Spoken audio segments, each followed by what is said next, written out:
How to Be a Doctor, Stephen Leacock. Certainly the progress of science is a wonderful thing. One can't help feeling proud of it. I must admit that I do.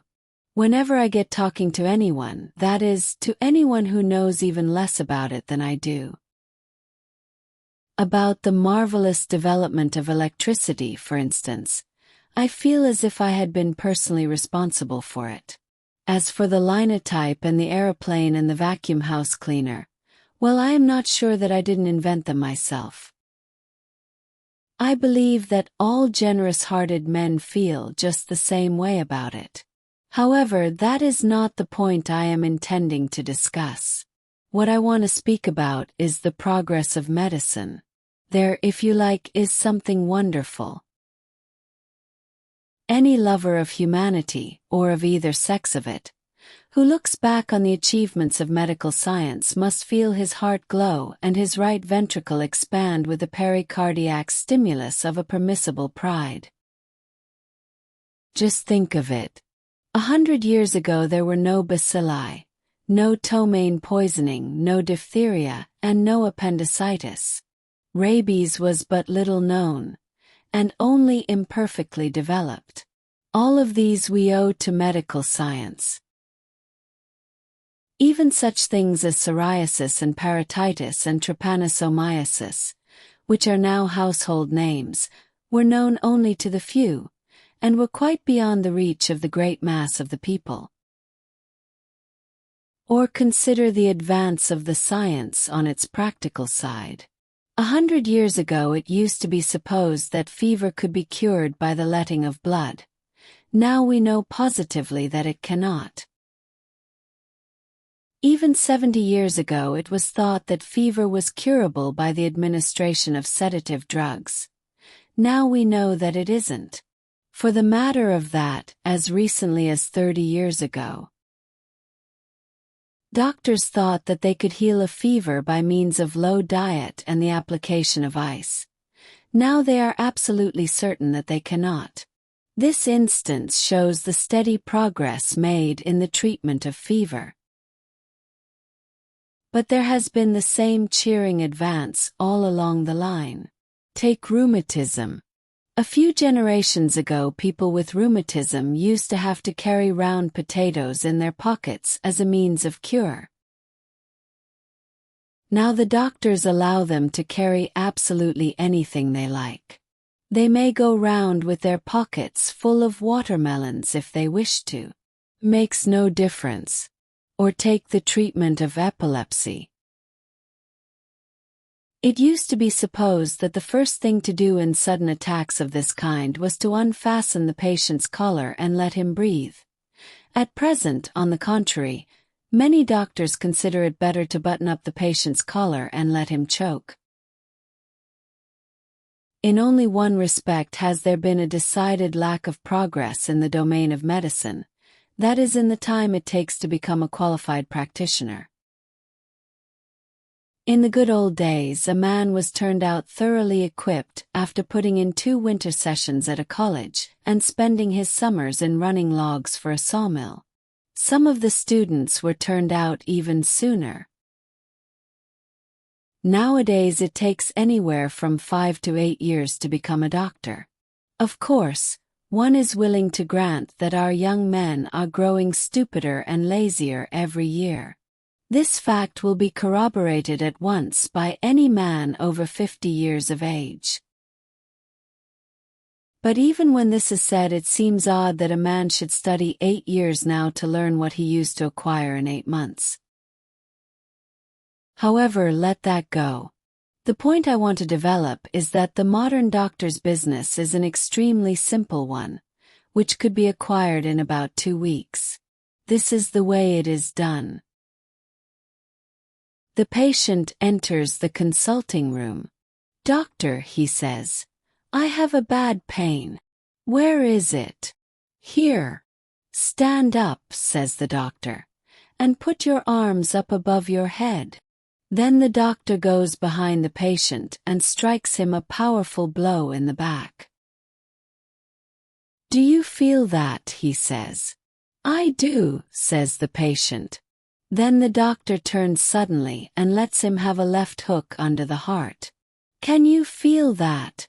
he says viciously, as the patient falls over on the sofa in a heap. "Get up," says the doctor and counts 10. The patient rises. The doctor looks him over very carefully without speaking, and then suddenly fetches him a blow in the stomach that doubles him up speechless. The doctor walks over to the window and reads the morning paper for a while. Presently he turns and begins to mutter more to himself than the patient. He says. "There's a slight anesthesia of the tympanum." "Is that so?" says the patient in an agony of fear.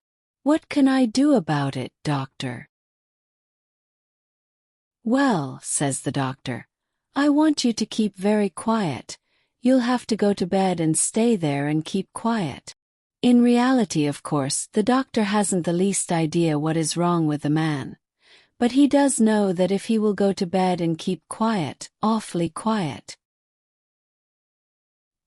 he'll either get quietly well again or else die a quiet death.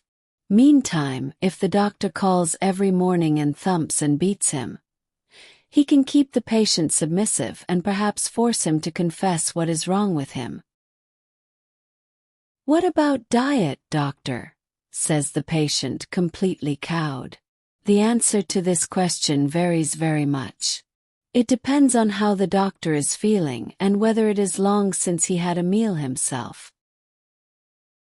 If it is late in the morning and the doctor is ravenously hungry, he says, "Oh, eat plenty, don't be afraid of it. Eat meat, vegetables, starch, glue, cement, anything you like." But if the doctor has just had lunch, and if his breathing is short-circuited with huckleberry pie, he says very firmly, "No, I don't want you to eat anything at all. Absolutely not a bite. It won't hurt you. A little self-denial in the matter of eating is the best thing in the world." "And what about drinking?" Again the doctor's answer varies. He may say, "Oh yes, you might drink a glass of lager now and then, or if you prefer it, a gin and soda or a whiskey and Apollinaris. And I think before going to bed I'd take a hot scotch with a couple of lumps of white sugar and bit of lemon peel in it, and a good grating of nutmeg on the top." The doctor says this with real feeling, and his eye glistens with the pure love of his profession. But if, on the other hand, the doctor has spent the night before at a little gathering of medical friends, he is very apt to forbid the patient to touch alcohol in any shape, and to dismiss the subject with great severity.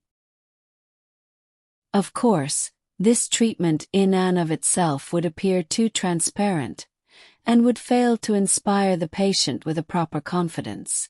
But nowadays this element is supplied by the work of the analytical laboratory. Whatever is wrong with the patient, the doctor insists on snipping off parts and pieces and extracts of him and sending them mysteriously away to be analyzed. He cuts off a lock of the patient's hair, marks it, "Mr. Smith's hair, October 1910. Then he clips off the lower part of the ear and wraps it in paper and labels it, "Part of Mr. Smith's ear, October 1910. Then he looks the patient up and down with the scissors in his hand, and if he sees any likely part of him he clips it off and wraps it up. Now this, oddly enough, is the very thing that fills the patient up with that sense of personal importance which is worth paying for. "Yes," says the bandaged patient, later in the day to a group of friends much impressed. "The doctor thinks there may be a slight anesthesia of the prognosis, but he sent my ear to New York and my appendix to Baltimore and a lock of my hair to the editors of all the medical journals. And meantime I am to keep very quiet and not exert myself beyond drinking a hot scotch with lemon and nutmeg every half hour. With that he sinks back faintly on his cushions, luxuriously happy. And yet, isn't it funny? You and I and the rest of us, even if we know all this, as soon as we have a pain within us, rush for a doctor as fast as a hack can take us. Yes, personally, I even prefer an ambulance with a bell on it. It's more soothing.